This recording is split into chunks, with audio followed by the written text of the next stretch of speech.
క్రీస్తు యొక్క సారూప్యంలోనికి ఎప్పుడైతే మార్చబడతారో then you will be a strongest person. నువ్వు ఒక బలమైన వ్యక్తిగా, బలమైన శక్తిగా మారతావు. మరి ఆ స్థితి రావడానికి ముందు ప్రారంభ దశ నుండి ఆ దశకు చేరుకోవాలి. 1వ తరగతి నుంచి డిగ్రీకి వెళ్ళినట్టు. మరి డిగ్రీలో ఎక్కువ నాలెడ్జ్ ఉందా నీ దగ్గర? 1వ తరగతిలో ఎక్కువ నాలెడ్జ్ ఉందా?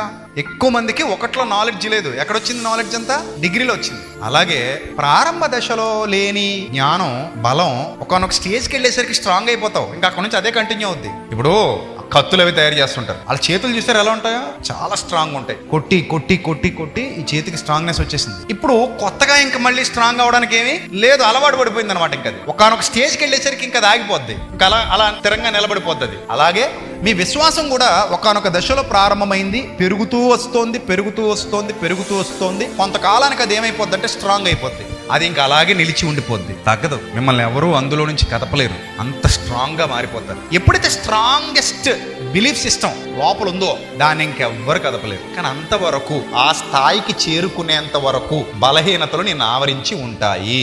ఇది నేను ఈ రోజు మీకు చెబుతున్నటువంటి విషయం.